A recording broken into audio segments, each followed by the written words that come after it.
Morning.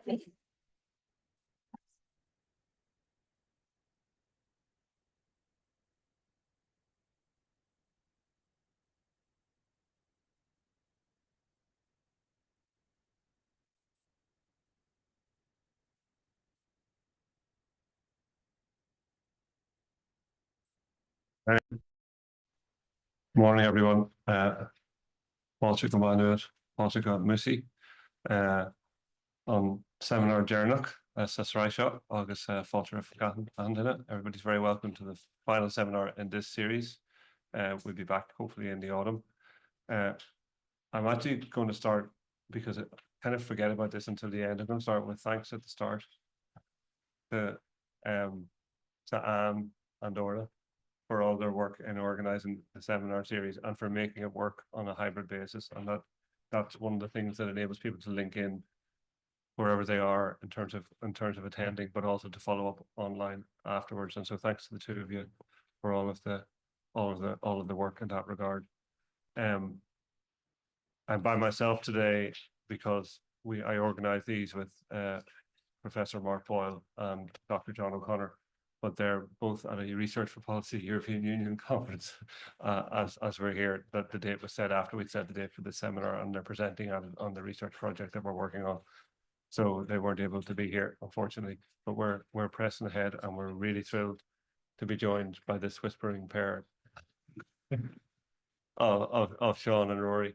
And I'm actually not going to go into any detailed introductions, just to say most people linking in would know both of them.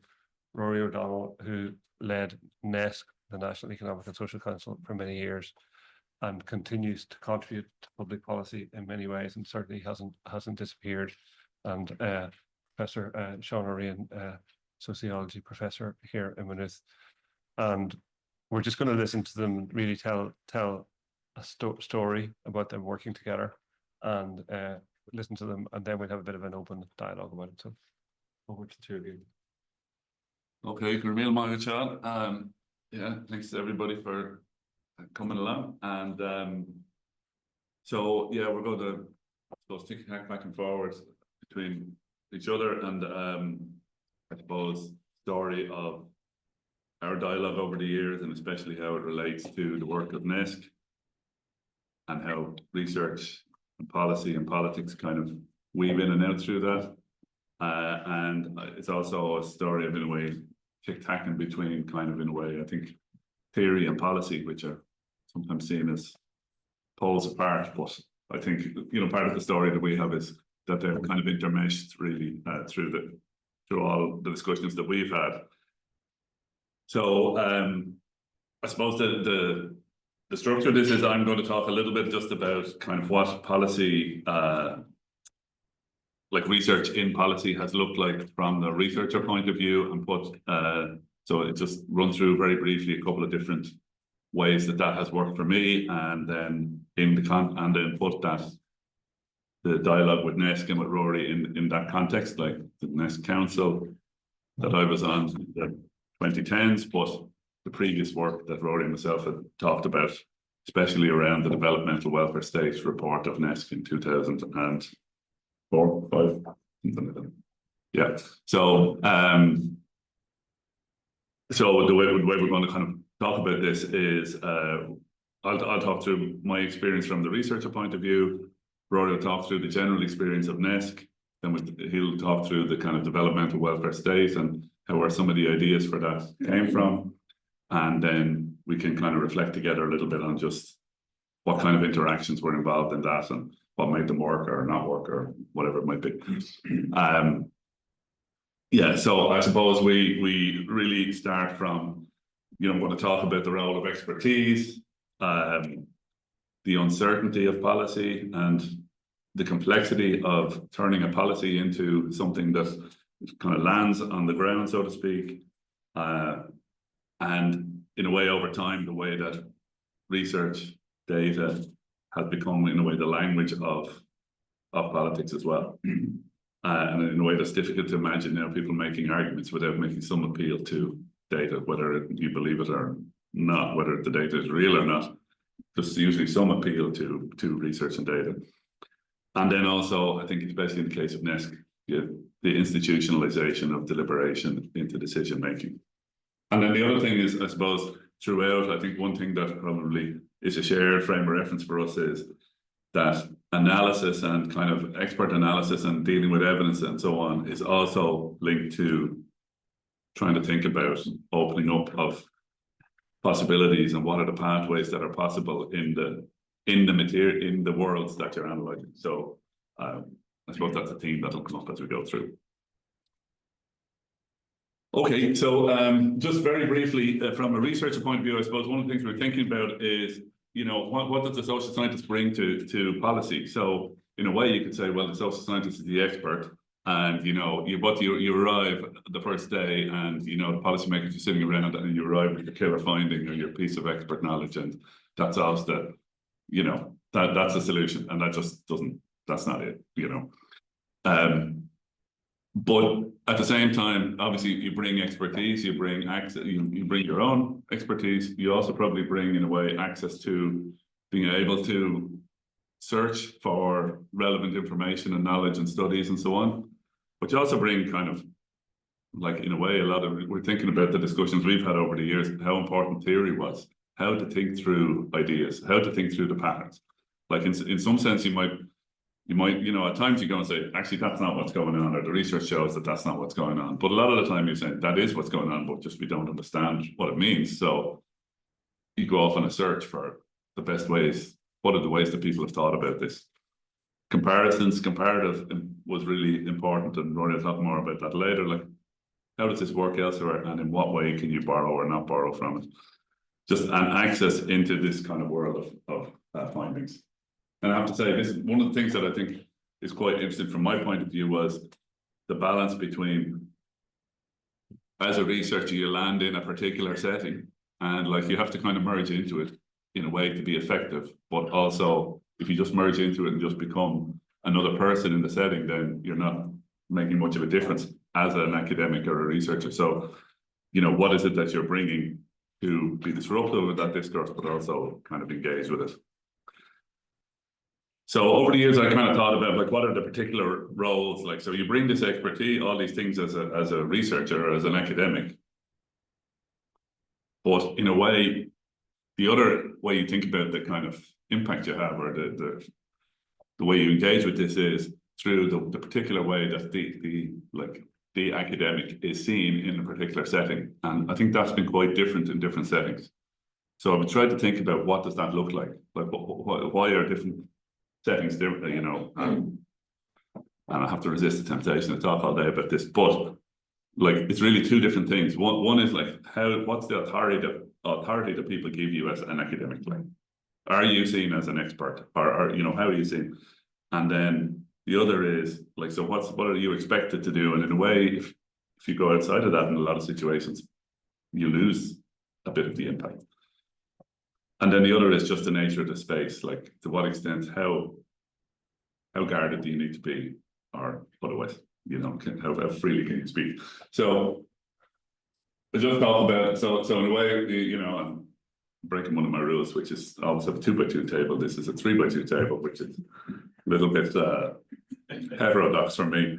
But so, you know, think about just 3 roles here, like expert, you come in as the expert, you know, some kind of clear advocacy role where you're allied to a position, and then somewhere where you're just kind of, you know, in the dialogue, and, you know, like, your role in a way is to kind of reshape, and you're kind of expected to do that, and maybe to some extent that engages with advocacy and expertise, but it's not quite the same as either. Just very briefly, because I want to come on about this. Just examples. So, for example, in the public sphere, kind of an expert, I remember the fiscal treaty. You know, if you remember the bad old days of the fiscal treaty, which we're still living with. But this is quite a bizarre treaty in the sense that most of the people who voted for it didn't really want to vote for it at all, but they had to some extent. But like, so, you know, like, my experience of that was making a number of different talks, giving a number of different talks, a couple of interviews and so on. But they weren't linked to any formal position. It was just outlining, like, what does this mean? What does that mean? You know, and so on. Public position. But it was really the role of the expert. Here's Seán Ó Riain to tell us what it all means. you know, right or wrong. Then I was involved as on the school patronage kind of expert group. That was clearly an expertise role, even though you would have a lot of discussion within it. But the department, this was about which patron, new schools were being built, who would be the patron for them. The department would do a plebiscite, gather up relevant information, they'd do a report, and then there was an expert group to review that. So our role was clearly to do an expert analysis of their expert analysis. We'll have a discussion, but clearly the role was to be an expert. You know, you couldn't just rock up and say, actually, I want all of this to be Catholic. You know, forget the evidence, you know. I think that's the way it should be, you know, so you would completely delegitimize yourself. On the opposite end, then there's things like, you know, giving talks to Social Justice Ireland, ICTU, where you're advocating for a certain view of the welfare state or the Ireland social model or whatever. Or myself and Michael O'Sullivan did some stuff around the State Investment Bank, and some of that was public and op-ed and so on, but some of it was just meetings with departments. Michael O'Sullivan was really, really good at that. Just networking and talking it through with people, and does it have an effect? Who knows? We have a State Investment Bank, you know, definitely not just down to us, that's for sure. So then somewhere in the middle is really this work around dialogue, and taking too long on this, but this is where NESC comes into the story from kind of my perspective. And in the public part, obviously these are closed meetings, but you're speaking to a group of social partners. When I was on the NESC Council from 2012 to 2017, that's an interesting experience because you come in as an independent member, like you're named as an independent member. Most of the independent members are academics. So there's an assumption that like being an academic brings a degree of independence, but also academics are on for particular reasons, you know, to bring particular perspectives and so on. So, but that role of kind of independence, and if you were seen, I think my experience on the campus, if you're seen as too closely allied to the particular interests of any one group, your interventions were largely, you know, didn't get taken seriously. You could have these interventions in key moments in dialogue and could push things down particular areas. But then the one that's the most relevant for today is the NESC Secretariat, which was more closed. This is sitting around with the 10 people in the Secretariat and talking through issues that they were trying to figure through. You could try out directions. You could say, does this work? And then half an hour later, you could be like, no, forget I ever said that, you know. So there's more possibility to kind of experiment and so on. And also, funnily enough, it can be more political in the sense of like, would this work? You know, not necessarily in like, would this get Fianna Fáil elected the next time, but like political in the sense of actually, that's a good idea, but like, that's not going to fly. So like, that needs to be down the road. So in a way, the political consideration in that sense is probably more relevant in private than in the more public realm.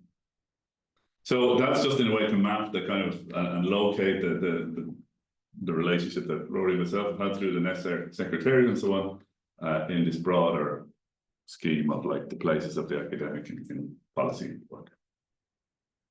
So I'll hand over to Rory to tell the story from the other from the NESC side of things.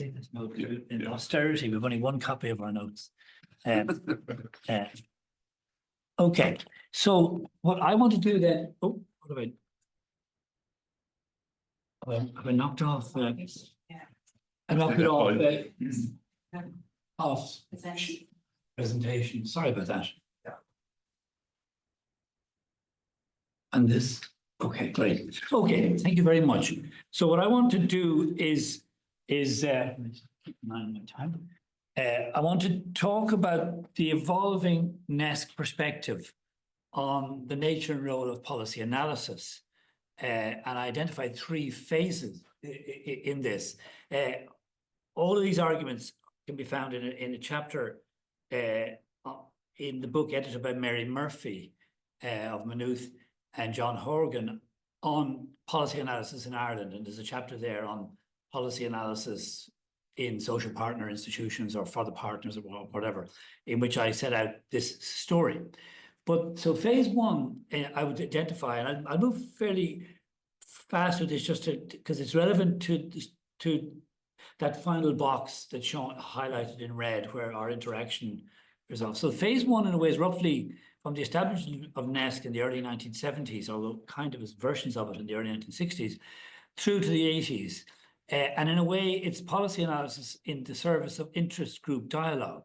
And in a very, very thoughtful NESC paper reviewing its own work in 1977, which turns out to have been edited by Tom Ferris, who's here, and the council, reflecting on its work, it made two very interesting points.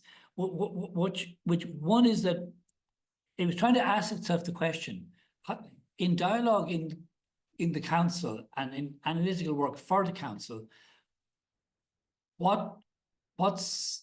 should consensus be the absolute kind of goal? And it reached the conclusion, and very well argued, that ideological differences are not always resolved by technical expertise. There's no reason, and we'll come back to that in a way. It's very relevant later on. And it added then, in the face of that, and therefore, if that's the case, it makes the point, the attempt to find consensus could lead to such a vague consensus that would be of no value to government or to the society. So it made the point that in the last resort, those differences can't be resolved by technical expertise, are resolved only in a political process. And it sort of goes on to say, and this in a democracy is the responsibility that's held by government alone. So that's phase one. And phase two is a slight twist on that. And it arises in a way from the long crisis of the 1980s, I think reshaped the role of NESC. A long series of governments were not getting to grips with the fiscal crisis, the unemployment crisis, a bunch of crises, emigration, etc. And I think that prompted a sort of slight nudge in the form of policy analysis in NESC. And I would characterize the pattern of policy analysis developed in a number of ways, just very briefly. So it has to involve diverse fields, so economic development, but also social policy, and also to some degree, it could be any macroeconomic, small economy macroeconomics, which we're only starting to everyone was only starting to understand at that stage. But more importantly, perhaps, an eclectic approach, because policy analysts couldn't hope to sell neoclassical economics to the unions, nor post-Keynesianism to the employers, and certainly not free trade to the farmers. So it was necessary to bring a fairly eclectic set of theoretical perspectives on these different economic development, agricultural development, macro management issues.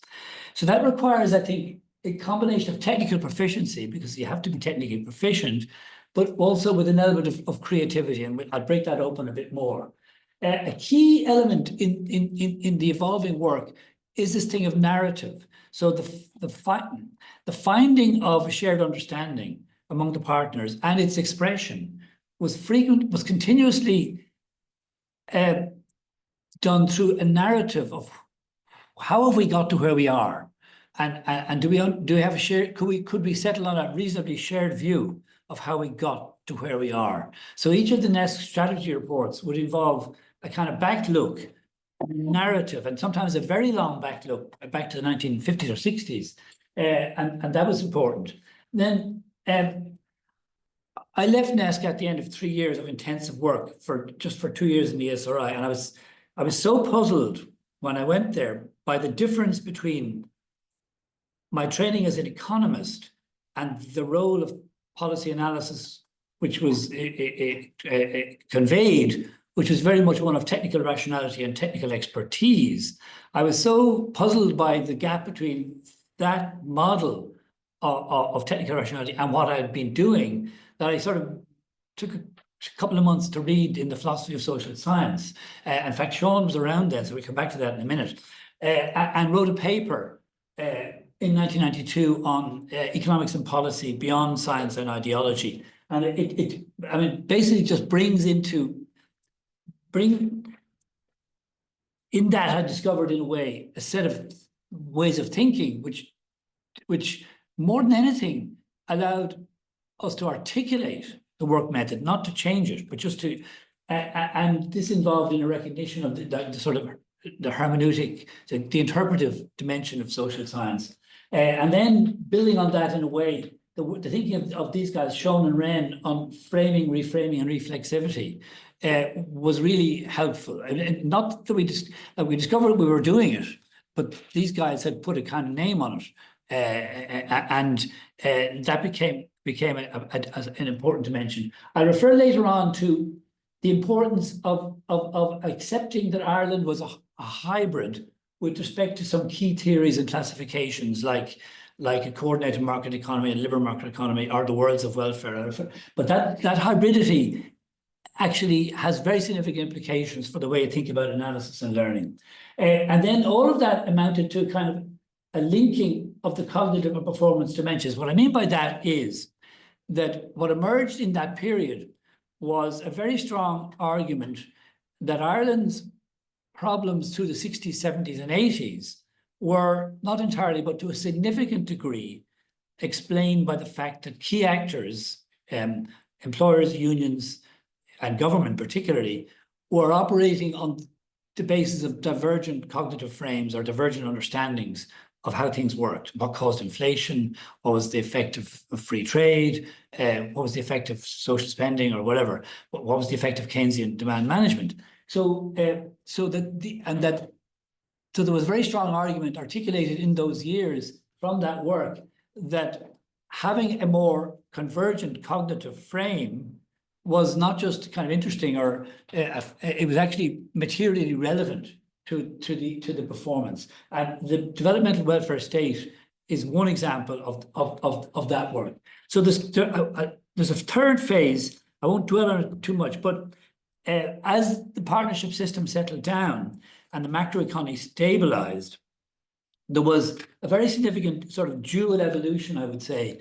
So if it was initially about stabilizing a really screwed up fiscal position, an inflationary position, once the macroeconomy is kind of more stable, supply side issues became really critical, whether it's infrastructure, industrial development, skills, local community development, housing, etc. And that evolution from macro stabilization addressed through high-level bargaining towards the supply-side issues. Supply-side issues don't lend themselves. You could talk to the heads of IBEC and ICTU about, and they'd have something very interesting to say about drug addiction, local development, industrial policy, technology policy.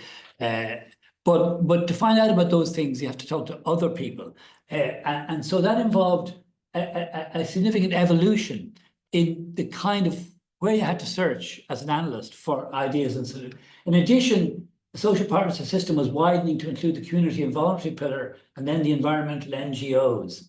And simultaneously to this kind of focus on all, so all of that, I'll just skip ahead a bit. All of that implied the need, as well as kind of doing your desk analysis of the evidence and the data, of the CSO data and the kind of theories Seán was talking about, it also implied a need to find out from frontline actors in lots of different spheres what was going on. That in turn involved more kind of what might look descriptive in the first instance, more analysis or even description of existing policies, networks, and institutions, whether it's the evolution of the stuttering childcare regime or whatever.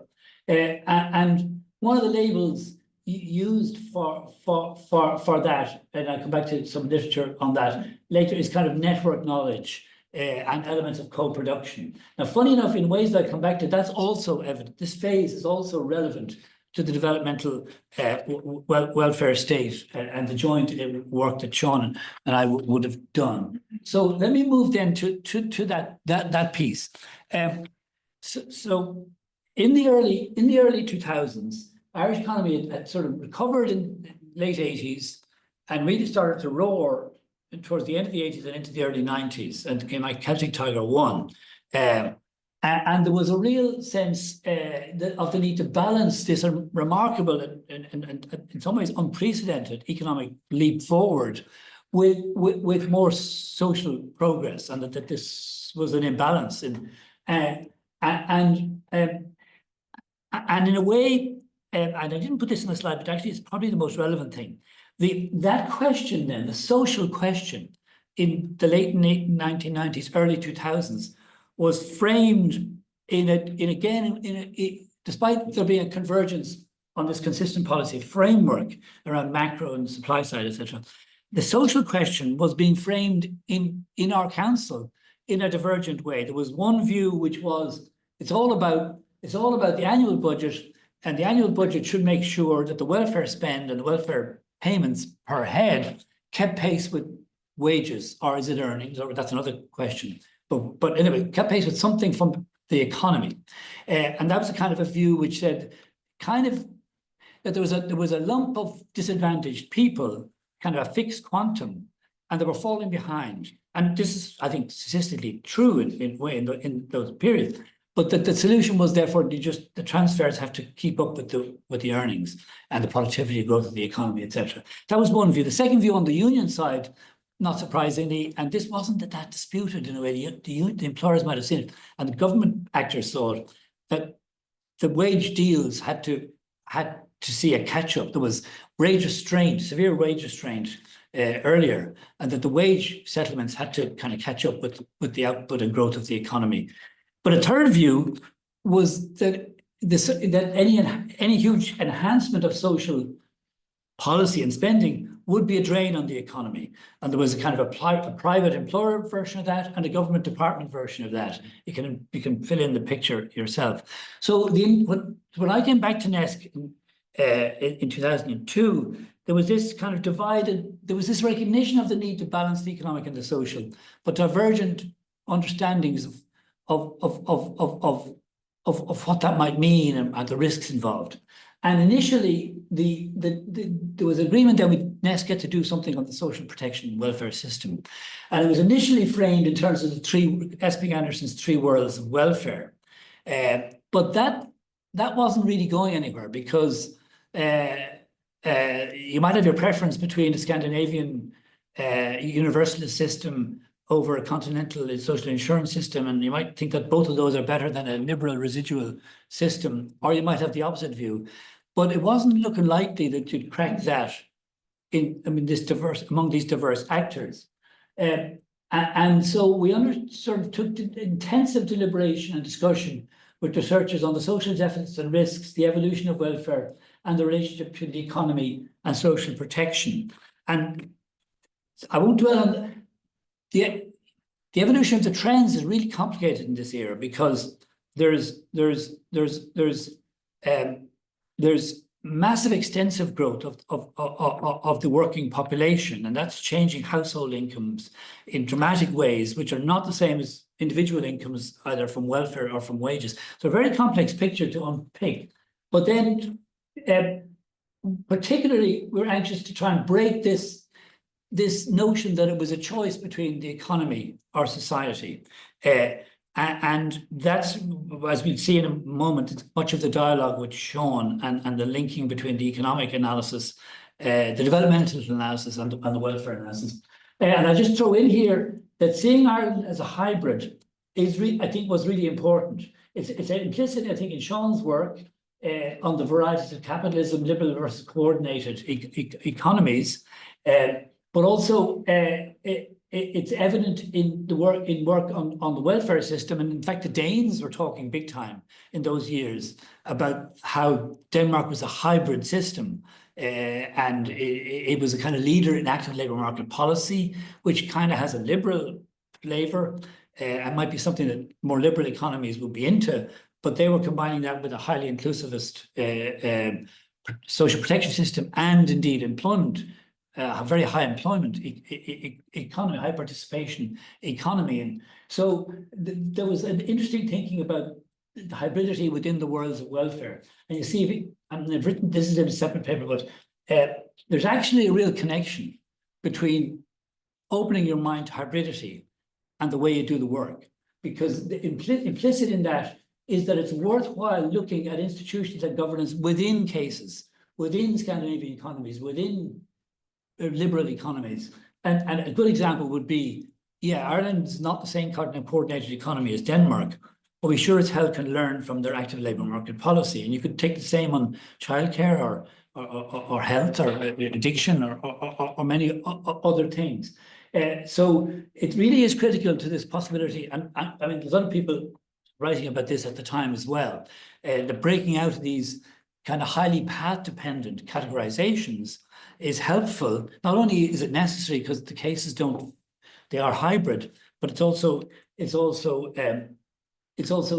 opens up the analysis. So in intensive kind of debate, we said, well, supposing we didn't think about the three worlds of welfare just for a moment and parsed and analysed what does a welfare system consist of, and we sort of identified this, and Seán and I can't quite remember the sequence, but that it consists of, this was an interpretation of Seán's work. Meanwhile, Seán was doing his work on the networked developmental state and sort of casting a version of that, but it mightn't be the version that you present in the world of development economics that Seán was in.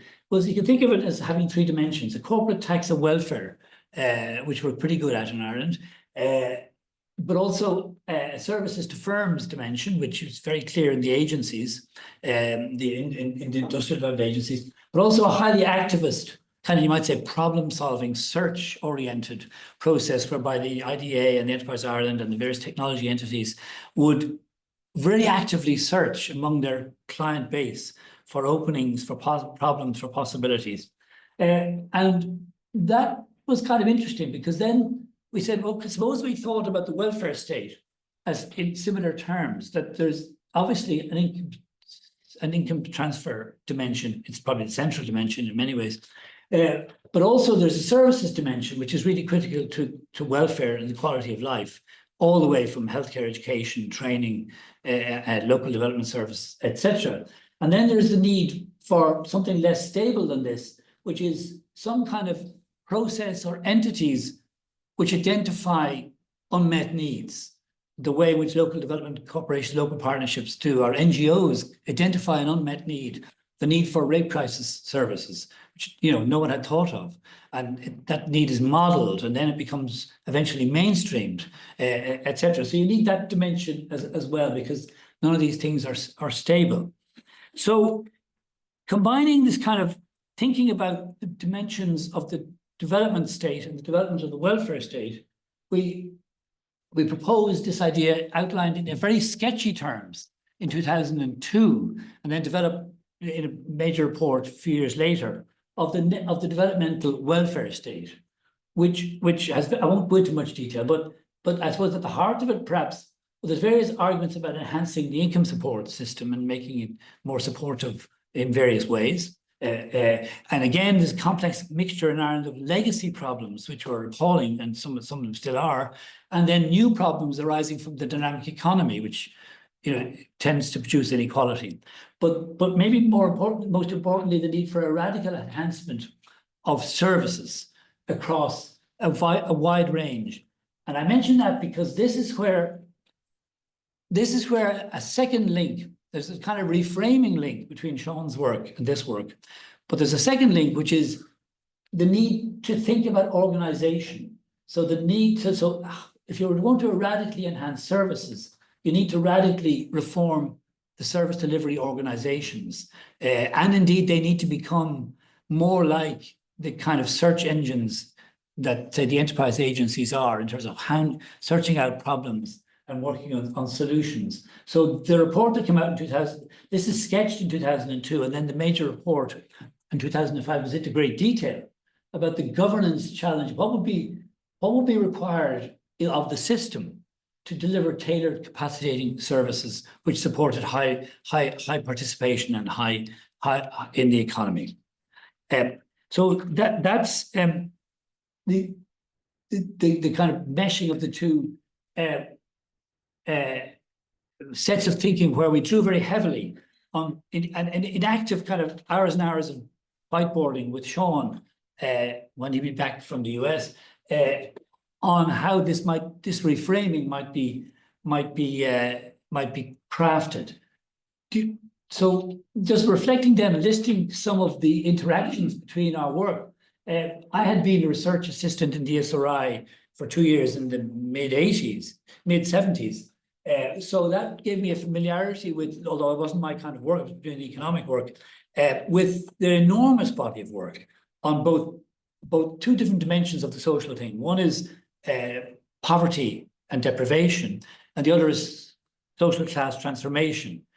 So I knew the people involved and a certain amount about the kind of findings, although findings. And then in that period when I went from NEST for a few years to the ESRI, Seán and I were involved very actively with a report that was done by NESC, for NESC, by Lars Mjøset, on Ireland's development challenge, about the weakness of Ireland's innovation system and how that's mapped to and reflects and generates the weaknesses of Ireland's social system based on immigration. So there was a kind of a shared language about that. Also, it suddenly occurred to me yesterday, when I was doing that paper on the philosophy of social science, I've no doubt that I drew on Seán, because as a sociology graduate, unlike an economic graduate, he would have read a certain amount of the philosophy of social science. Economists don't tend to get taught that so much as sociologists. Do you want to take over, Seán? Yeah, just to say, I mean, we're quite good time. I suppose in a way, like, we don't want to, just talk, like, it's not, you want to talk about yourselves without talking too much about yourselves. But like, I think the broader point is that, let's say, the discussion that we ended up having later about the developmental welfare state and the work that I was doing on enterprise policy and so on. Like, in a way, if you had gone, if Rory had gone looking for what's relevant research that I can draw on to work through this problem around the welfare state, that,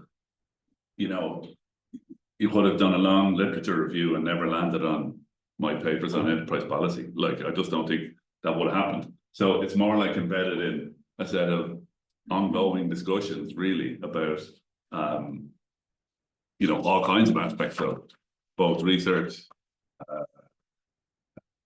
philosophy of social science, how research and policy interact, and also then just about the challenges of kind of Irish development. And the Mjøset report is really interesting because in a way it became the Bible of comparative political economy of Ireland for the very small number of people who were looking for such a Bible, but it became it, to his surprise later on when we all, like four of us or whatever, told him. But it's interesting that it was produced through NESC, I mean, it's a brilliant piece of research, but it's, it's produced through NESC in a way that the kind of research world at the time wasn't producing such kind of cross-disciplinary, etc. documents. But I suppose this started really, like, in a way, the dialogue that ends up here down in the developmental welfare state started with us chatting about what books we were reading in the library at the SRI when we were there in 91, 92. So without going on, and then I headed off and did my PhD research, and we were in touch and so on.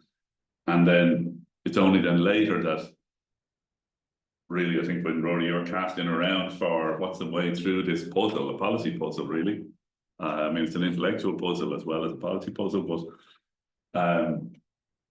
that, draw on things that are in the network. Like, the networks are as important as let's say, the searches, So a lot of things will be like, have you come across work on X, I'll be spending more time on it, So this is like really, in a way, to just say that kind of dialogue and kind of search, in a way, is embedded within kind of ongoing interactions and networks, really. We should probably move on from that. Yeah, well, I just take it from there. Yeah.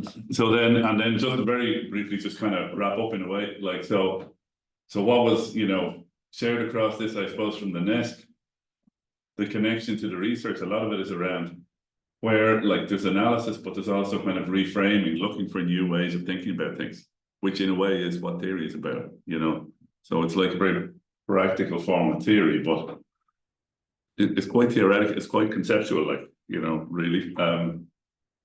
And in sometimes probably some of the more conceptual types of discussions that I've had in the last 20 years have been around policy things rather than around, how to write up the finding, because in a way, academia often limits. You know, you're writing a paper for something, the reviewers tell you can't say that, you can't say that, you can't say that. So like what you learn over time is actually to restrict what you put into conclusions, which is fine. Like, you know, you get to say like just as much as the research findings will let you say. And the journals increasingly tell you you can't spend that last 2,000 words going like, and by the way, this means X. You know, that's gone now, you know, like so this actually opens up that space. Yeah, overlapped around like what are the kinds of institutions, not just coming up with solutions, but what are the kind of institutions that can come up with their own solutions. So that shifted a little bit from like, are there 4 key measures to there's going to be lots of measures going to look different over time. So what are the kind of institutions and organizations that can work? And then from a research perspective, I think it's interesting that like research often looks back at like things that exist, you know, why did this happen? But policy and politics looking forward, like what do we do now, you know? So a lot of the time you're trying to work out of this idea that things are impossible, to look at what is there to see what is possible. So it can be quite difficult, but also kind of liberating. And Rory, I'll give you the last word on this. And this. So I suppose the opening statement and our closing statement is in a way that this case illustrates the way the role and status of expertise or research, it varies, reflecting a couple of dimensions, and these 3 bullets don't fully capture it, but one is the degree of uncertainty or expert consensus. How contested is either among experts or indeed among social actors is the domain or the material of a particular area, and we see that, you know, I'll come back to my key idea on that. The second is the complexity of the policy domain. That is, in other words, to how complex is the delivery. So, and a good example in a book I'll cite in a moment is there's so a vaccination program. The virologists might all agree that this vaccine will work on that virus, but the policy problem is to get the vaccine out into the population, and that involves numerous other actors than virologists. And so, but other problems wouldn't have that character. And then there's the third dimension is this institutionalization of deliberation and decision making. And we refer to two really interesting books. Susan Owen's is a very interesting book on a British advisory council in the environmental area. And in it, she sets out these ways of thinking about the role of the advisory entity, the advisory body. And then this book by Biker et al. Is on a Dutch health advisory council that's been around for 100 years without losing its credibility. And they analyze in a really interesting kind of constructivist way. And the answer in both cases is kind of that it's horses for courses, that Dutch entity has to very carefully convene the right sets of experts for different problems. And in virology, it might be 10 professors of virology, but on human genetics, it might be the whole population, because the popular will is not formed yet, and everything in between. So, and then the key to that then is institutionalization of those kinds of forums. And I think those sources are both really interesting. They're in the reading list. Okay, that's really thought-provoking from the two of you, and a very quick ride through a lot of interaction and work together. Well, before I open it up, first we'll open it up here, and if there's any comments online as well. Was it? I mean, there was this coincidence of the two of you being in the same place at the same time, early in your career, very early in your career, Seán, and not even towards, just at the beginning and maybe the middle of your career, Rory. And you obviously sparked something in each other that was able to maintain this connection. And we've only seen one example of it in this example, but in other connections on a continuing basis. So I suppose in terms of applying that, you were in this hothouse of the sort of 2-year role or whatever it was in the SRI, and you were kind of moving in between the two. So how typical is that, and how applicable is that for? So do you have other relationships, I suppose, Rory, with other researchers who you've built up, not that aren't directly comparable, but are fairly similar, or is this a unique partnership because of your really intensely shared interest in some of the same issues across disciplines? It seems to be a long link to Jim and on issues of rural development, regional development, and Jim and Paki Commons and others. So there's I think an enduring link on that spatial work over those years, and then a couple of internet. So I mentioned, but racing through, there's a network of economic and social councils across Europe. They meet once a year, and through that network, there's various people, but it's in the same domain, maybe Anton Hemmerich, and so people were working on, say, welfare, and also on economic organization and what Chuck said. So perhaps this is the strongest sort of net link, but there will be a number of others. Both would, and then obviously on social questions, there's a sort of strong link back to the rich work that was done in the SRI on poverty and inequality. Yeah, it's a good question, because I was trying to think where those connections come from. So they're usually linked to some shared experience, like so in this case, it was, for me, it was being at the SRI. I was just RA just from university, but like even Patrick O'Donnell, who I wouldn't know at all otherwise, really, but Patrick was in the SRI as a research professor and was just a nice open-minded fella, like I didn't know who Patrick O'Donnell was, I was just like, but at the same time then, like he doesn't ring me up to ask me should I ring Morning Ireland a bit, like that, the ECB or anything, but at the same time, so that's it's not a tight relationship or anything, or but it was based on that space. I wonder, like, let's say the SRI, they were under less pressure at the time in terms of funding and so on. So probably as a place, it was a bit more discursive. I don't know now, but like certainly the pressure that they were under to self-fund and all that kind of stuff was much less. So that space wouldn't, will be. I won't say it's not as strong because I don't know, but like it will be harder to maintain it, So it was quite a discursive space, like at the time.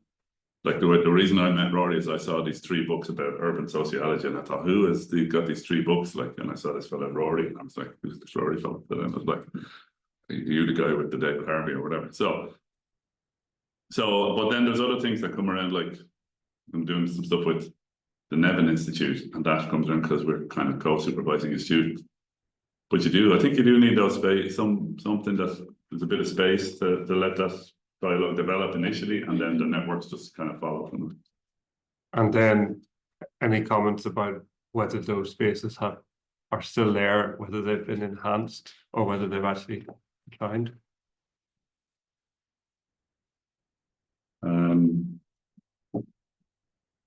The suspicion is that they've declined, but I could be wrong. Like, but the SRI example is one where, like if you don't, like most of those spaces emerge, they have to be publicly funded, basically, or funded. There are corporate versions where Microsoft or whoever will fund their space, but it's kind of for their purposes, obviously, So I think those might be declining as spaces. The dialogue around policy, I don't know, maybe that dialogue is more open than it was 10, 15 years ago, maybe, that there's an openness to the kinds of things we're talking about here. But I don't know, you probably would know better than me. Right.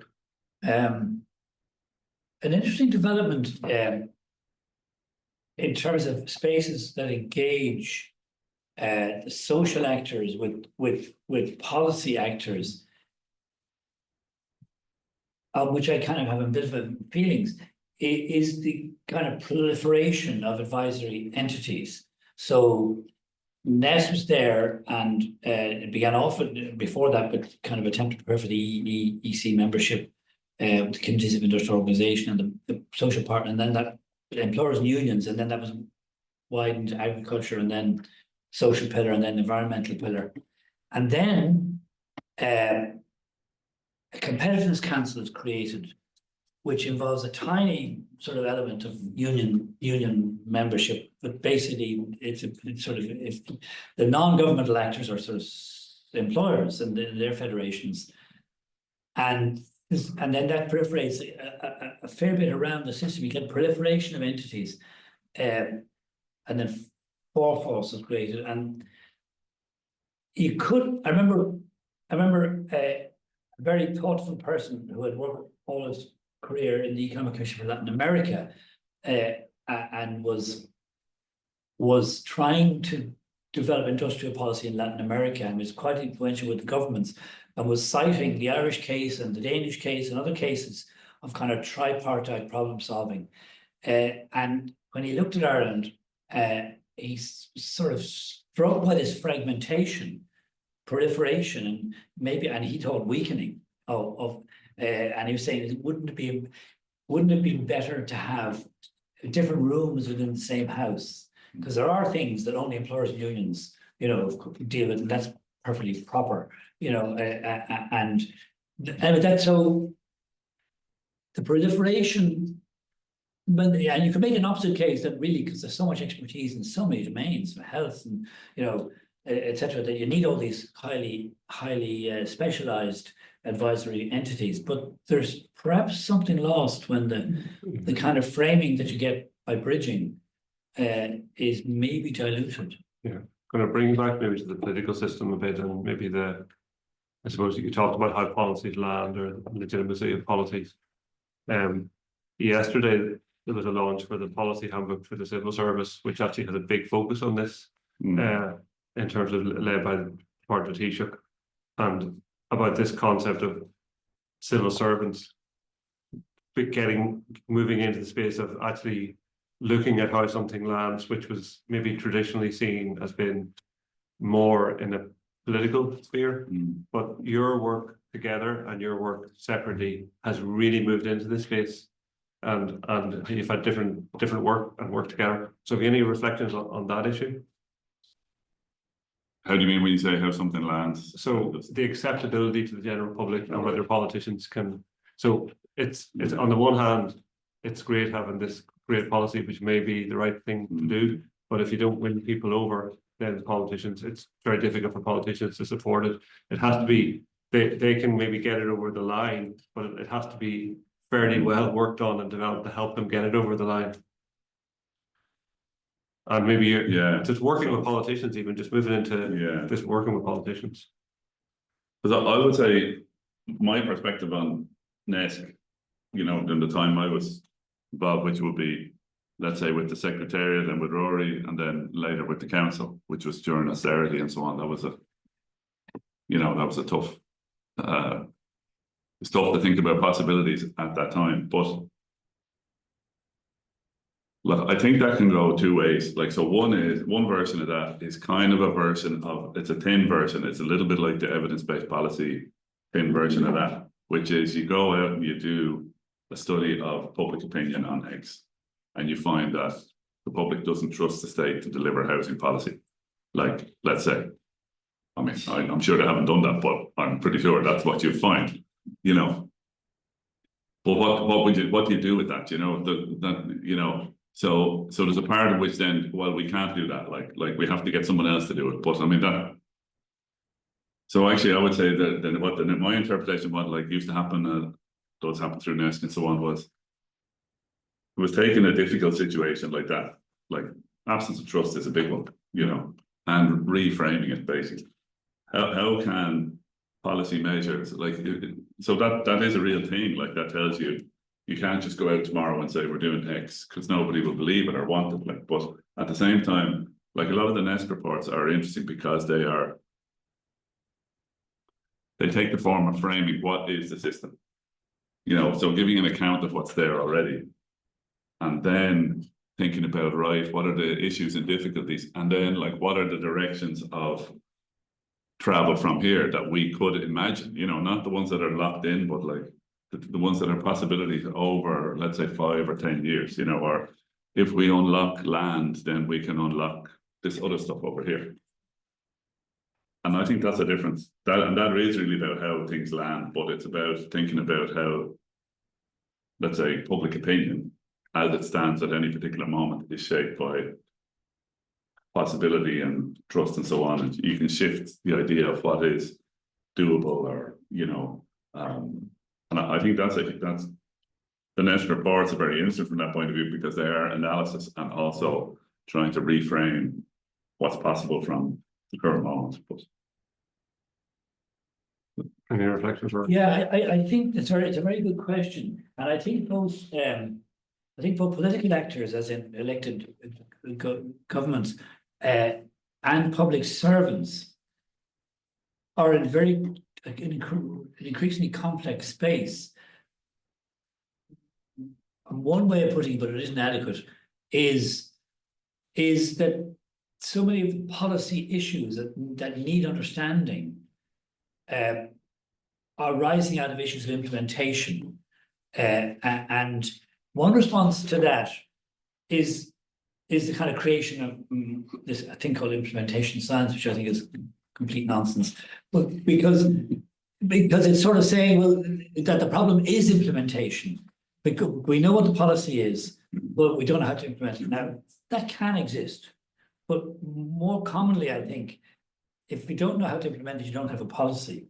And so I think both government ministers and public servants are in a very complex space where the notion is sort of a linear notion of, well, that will be our policy.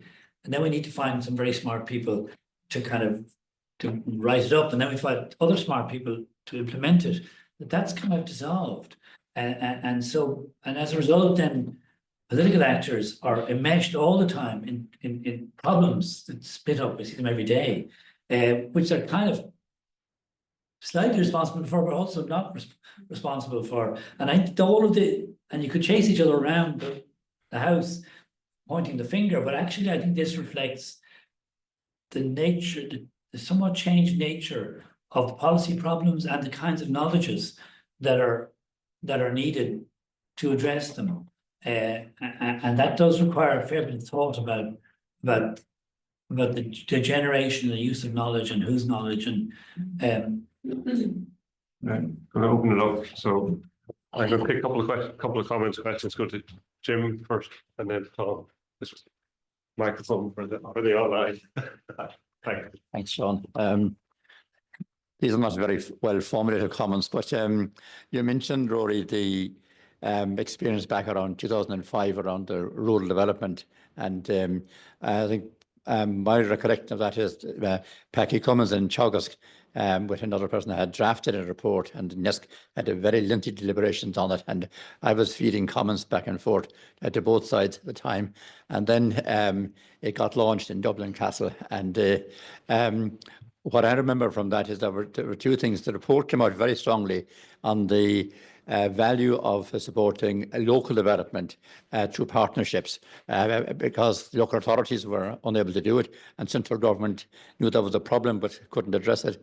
And but it also exposed the risk of relying solely on the local, as distinct from having a middle-level regional tier of intervention. Now, that led to a period where there was very strong local development successes and with various partnerships. But the whole the partnership model was possibly extended too far, in the sense that at the national level you had NESC, and in parallel had NESF, the Economic and Social Forum, and there was another one, a core for the environmental side, and it had the value of bringing in a lot more actors into the discussion, but the coordination probably didn't come until the National Economic and Social Development Office was created to try and bring them together. But by then, the government decided to close down some of these partnerships.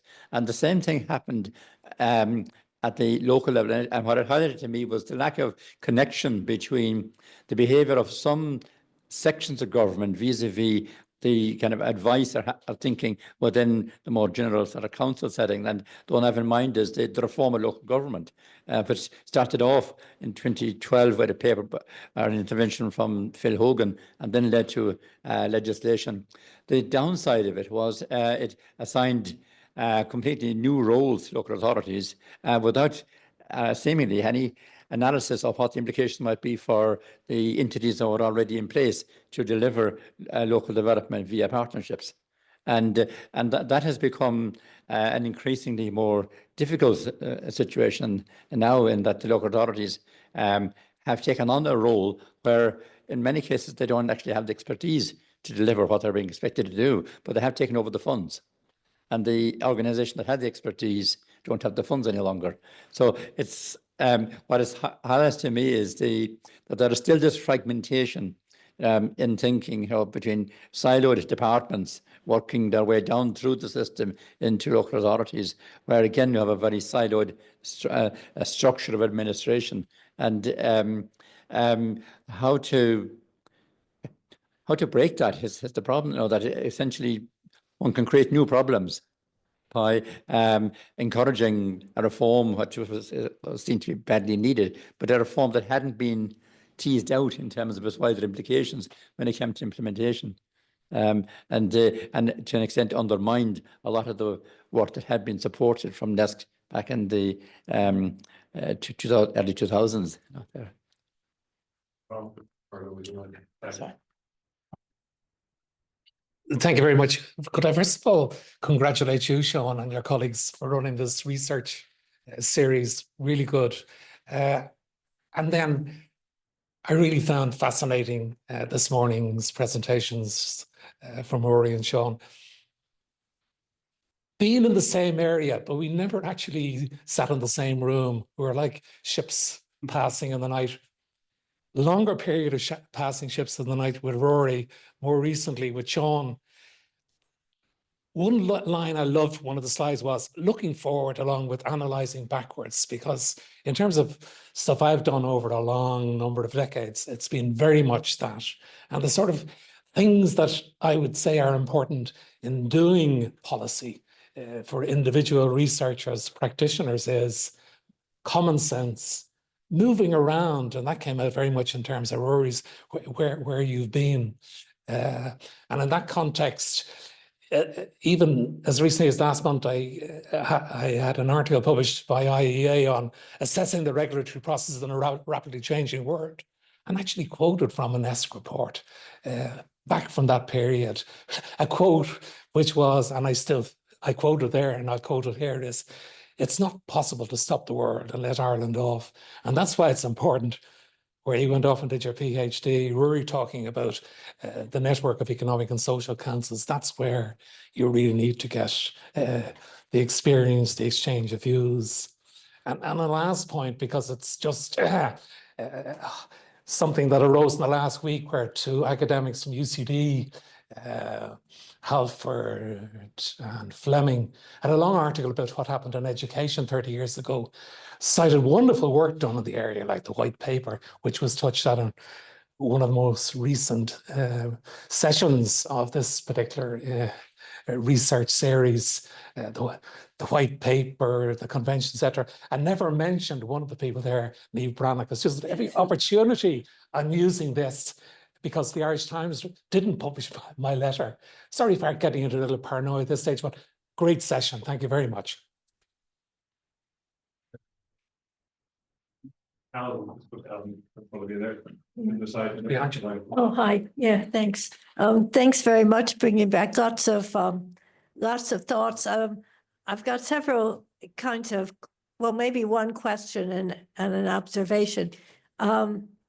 The observation is that for years, well, I work across policy, as Seán would know, not just here but internationally. And I also, for years, have co-edited a journal of policy reviews in higher education, which is exactly trying to get people to look beyond their case study and see the world and try and see what's important here. And incredible difficulty. So I kind of go back to how are we actually teaching our doctoral students? And what kinds of ways are we dealing with that to encourage people to, one, be multi-stakeholder in the sense of your networked connection? I mean, that's always, to me, the most important. And I would go beyond talking about business, the unions and government. There's a wide range of stakeholders. And the most important part to me is always talking to all of them and getting these perspectives.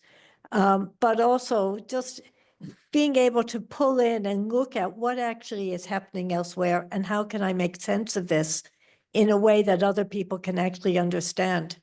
And that is, in my view as an editor, getting beyond the jargon of theory and actually trying to make sense of this. Just even in a recent report, not too far from Seán's home, is trying to get people who are writing it to realize that, with all due respect to the civil servants and people reading it, they actually don't get far beyond the executive summary. So you really need to tell us, what is this and why I need to know. That's it, those sorts of things. But on the question, so you did this work on the developmental welfare state. How influential has that thinking been? And when we look at where Ireland is now, and all those discussions, I'm even thinking going back to the Magaziner report on multinationals and the role of multinationals and all this kind of stuff that was really quite strong in the 80s and maybe the early 90s. And so I don't see a lot of it now, I have to confess. But how influential was it in thinking about the way in which the society and the political sphere work together? And the second bit of it is maybe some of the failures of the implementation is an example of the whole argument about the failure of social democracy, which is really that argument of what's his name in France, whose name now is just escaping. I was meant Piketty's argument. You know, that we've put up all these promises and so on, and it's that failure of delivery, the failure that everyone can't be part of it, the failure of something that has arguably created some of what we see happening today.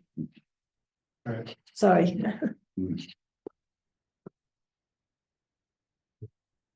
Okay, so interesting comments on some questions there for reflections, and it's quite wide actually. So over to the two of you maybe for any reflections and a response. Yeah, I might just say a couple of things. Like, where do we? Actually, I don't remember. I have it under James, but I'm not entirely sure if that was actually what I was responding to. But like, one of the things that is interesting, I think, is to be able to get a program of research, and a quite diverse program of research over a few, you know, like a 5-year program or something. So again, I'm not sure, but I know the ESRI at one stage, let's say, would have, you know, they'd be working with the Department of Health on a funding program, but like the program would be for 5 years. And it wouldn't actually all be marked out in advance. You know, there would be a general idea, but like, depending on what you found in the first two and, you know, whatever policy issues came up along the way, the reports could change as you went along. So there was a lot of dialogue around that just ended up in a kind of a contract, you know, but the dialogue was really the contract in a way, like, because those people were back and forward then to each other for the following 5 years about, well, we need that, or, you know, need a bit more on that, or whatever it is. And I remember talking to colleagues there at different stages, and they were saying, well, the department, you know, especially as trust built up, the department would say, what do you think we need? You know, what kind of research do you think we need? You know, not like, it's not a tender model, really. It's not saying like, we have this piece of research, who's going to do it? It's actually like, we have these problems, but we don't really know what research will help us with it. You know, and then they'd be like, well, no, we're not doing that, or whatever. So, you know, fair enough. And ESCO's in something like that too, because their secretariat could do a program of research. So housing, for example, you know, there'd be 4 or 5 reports on it. But then to Ellen's question about effectiveness, and Rory could say more on this, but I really think like, you still need politics decides in the end, you know. For sure. Yeah, Yeah. so the research can influence directions and it can influence, you know, but like housing is another good example. I mean, there's a huge amount of the politics of property in Ireland that just makes it hard to shift. And, you know, I would say if you did a formal study of the effectiveness of areas of Nest policy, housing will be one where it had the least effect, because the actors are more, you know, you just have a whole world of property and politics there that is very resistant to any shifts and so on. So you kind of need a political carrot, but then that can reappear in like some of these ideas can reappear in interesting ways. So like some of the discussions that I'm involved in at the moment within ICTU about linking a new economic model that is linked to improving the welfare state. Like the welfare state is central to it, and social services is central to it. And a lot of the ideas in that, even if they're not explicitly linking to developmental welfare state, are coming from the same well, which is like, you know, there's a product, you know, you don't get a high productivity economy and domestic enterprise and all that kind of thing unless you have a top quality welfare state and universal basic services based. So. Just a few comments. I think, I mean, this is what Jim was saying. And I think many ways, I mean, that story he recounted of Nest thinking, but other thinking as well on the spatial entities and local authorities and regional. And that does seem to continually somewhat unresolved. And if it's unresolved, I think in the space of sort of hard spatial development and housing and infrastructure, also in social and community development. And I know from the work I was doing in the land use review, the sustainability agenda, whether it's climate change, biodiversity, water quality, is throwing up a similar set of questions about how should we institutionalize problem identification and problem solving on those domains. And there has been very interesting developments, I think, on the water and agricultural side in recent years, which I think one can learn from. And I think picking up something Jim talked about, silos.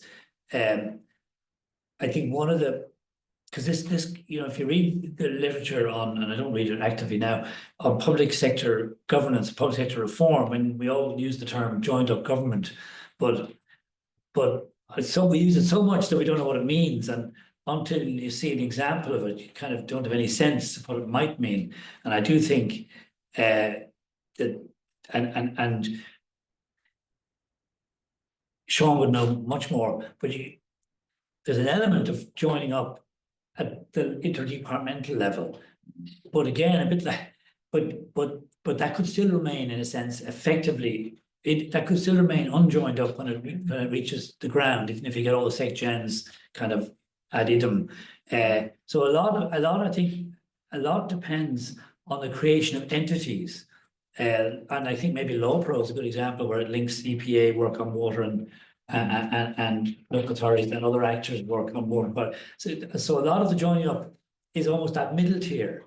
Is that if the middle tier isn't joined up, then just the fact that the sec gens and interdepartmental strategy statements kind of align on paper doesn't get you that much. Maybe it's a scenic plan on.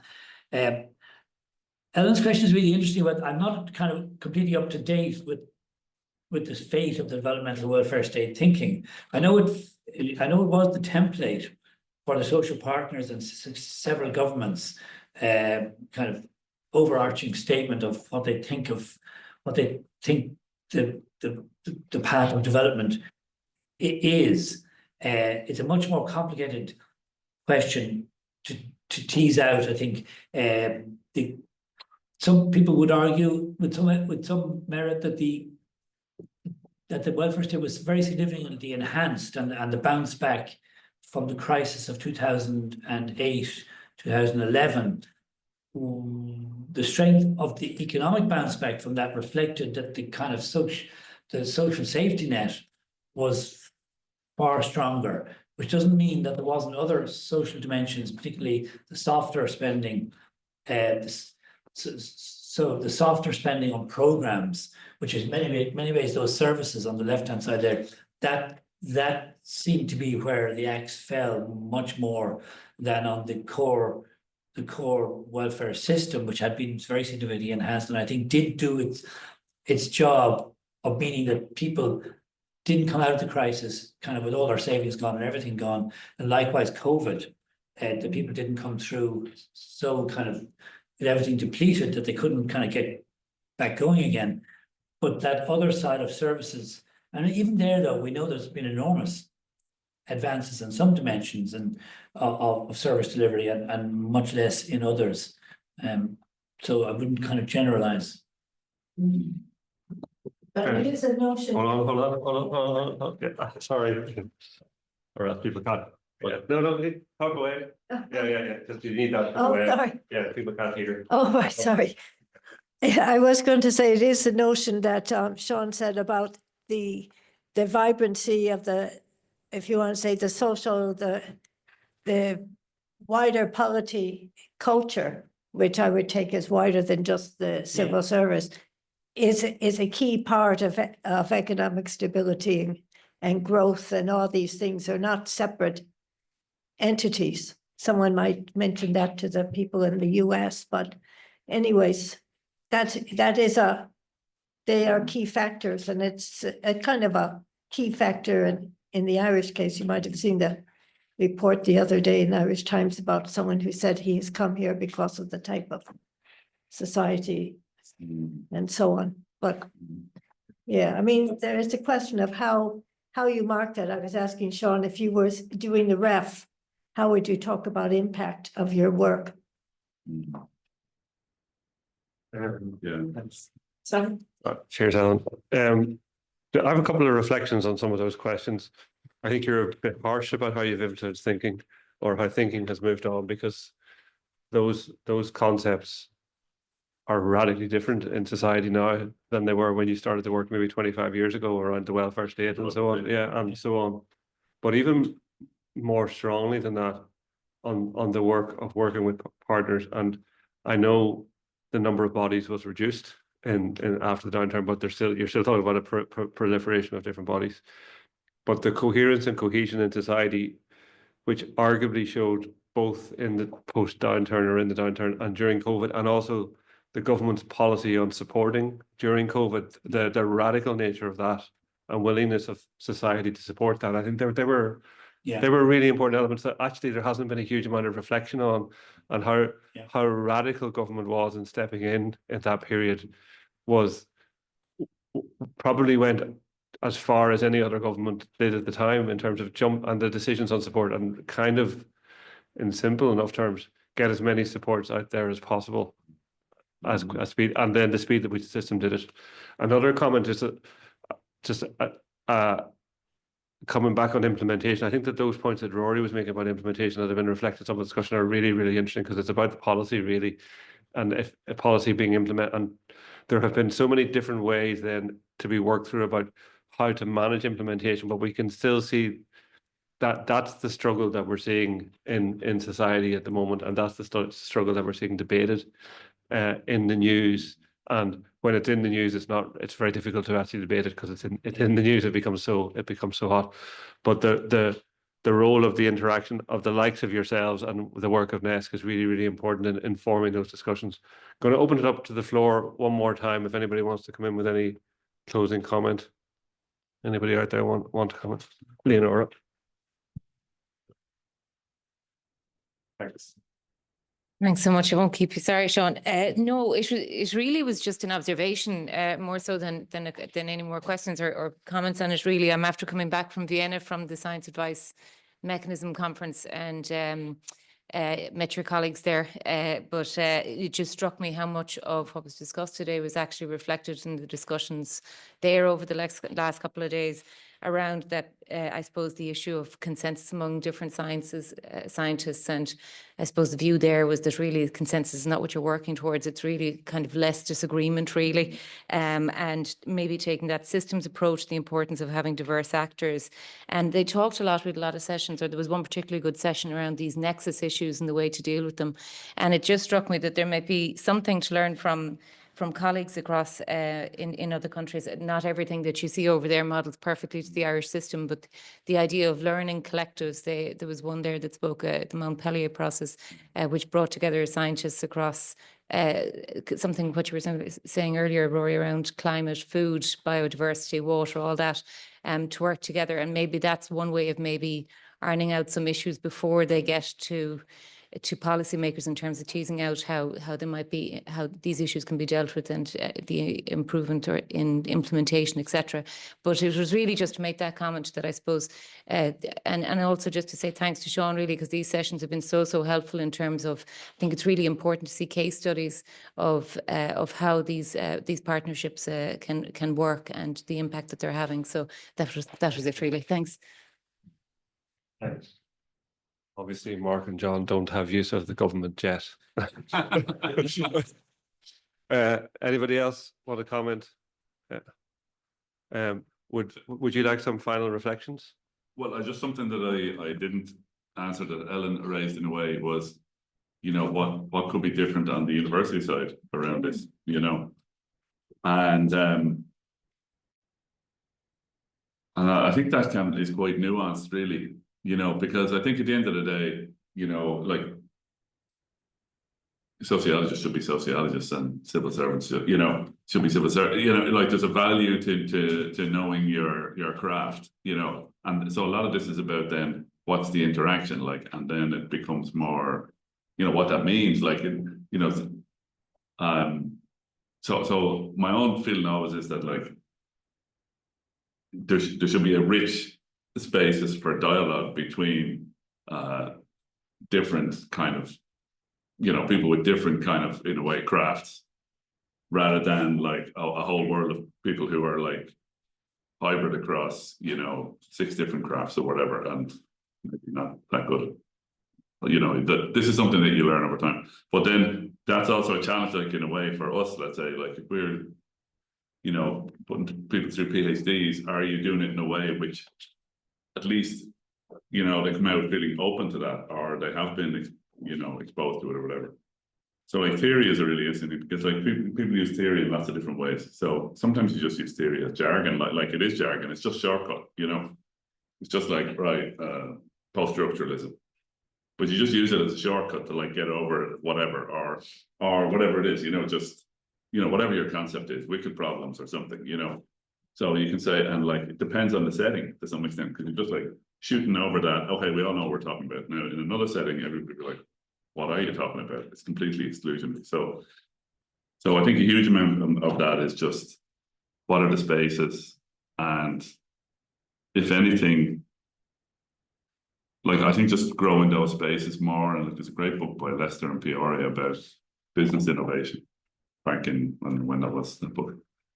But it's all about like big corporate space, but like how those corporate innovation happens through these semi kind of public spaces. So I really think that's a crucial part. And the policy problems can be a place for those spaces to start to exist for researchers. So like the more the PhD students are simultaneously working on their, you know, you know, the classic theoretical problems and so on, but also then being exposed to what does this look like in the policy world, or in the whatever political world, or whatever it is.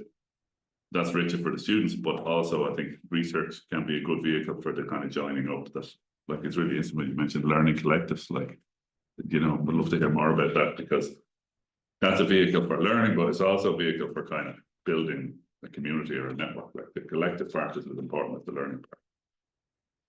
But I think that should really be where the focus is. And in a way, Seán is implying that some of that is happening already.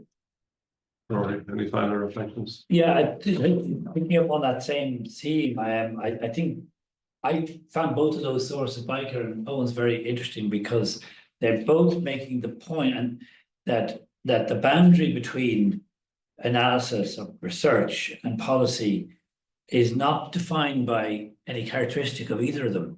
That boundary is created, they're kind of co-constituted in a way. That boundary is constructed and negotiated and defended and can change. And I think that's very, very useful. And both of them give good examples and quite properly, the boundary is different in different problem areas where the relevant set of expert actors, it can be quite different from a very narrow, highly technical thing to much wider issues where any kind of success in policy is dependent on numerous actors, and then all the way out to areas where we don't even know what we think collectively about genetic engineering or whatever. And I think that's very, very useful. Not a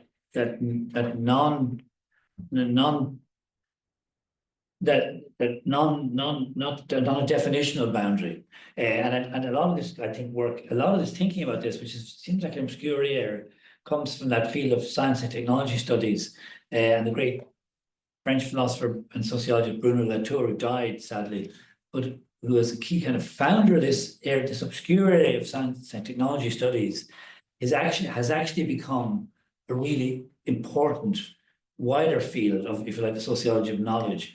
And it's very relevant, I think. And he talked about creation of hybrid spaces and hybrid fora. And so I think that, and in many ways, the evolution from a very rigid social partnership system to this much more multifarious is reflective of that, because the old forms of corporatism, you know, have their functions, but they don't have every function. And I think some of that thinking is really, really quite generative. This is not just the conclusion. So this is where we miss Mark, especially because Mark was always very good at sort of bringing together the threads and the themes. I wasn't going to do all of that, but what I was going to say was the coincidence of the two of you knocking into each other at that early stage, and then the need in the current system to look at how to create opportunity to do that. And I mean, it links into our last seminar on the white paper, because Damien Hannon was obviously involved in that as well, and he was a member of the secretariat of the convention. That's who you were working with in the SRI. So the need to let people link in at that early career stage, and it's not just the research community or on policymakers, it's also wider civil society actors and also the political system, all of it, and that interaction and the development of those networks, so that this particular example has meant a career of working with each other on issues and then back out again.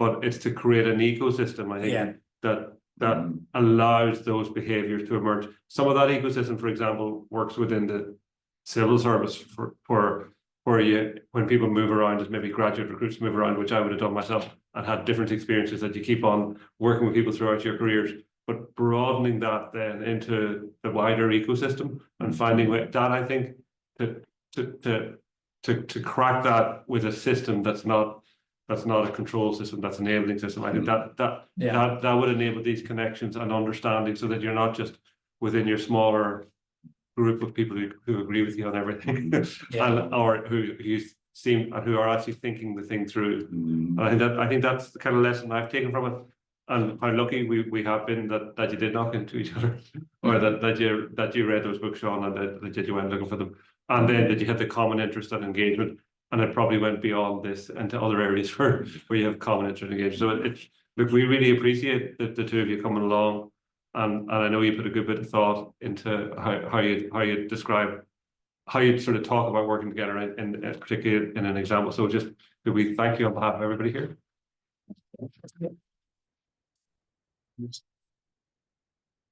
And then before we go, just to say, look, we'll be announcing a further series for the autumn. Hopefully hopefully be announcing that within the next 3 or 4 weeks. Mm. And that will include completing the work on the convention with hopefully with Dr. Don O'Donnell and a few other interesting engagements. So thanks to everybody. Thanks. Thanks. Thank you.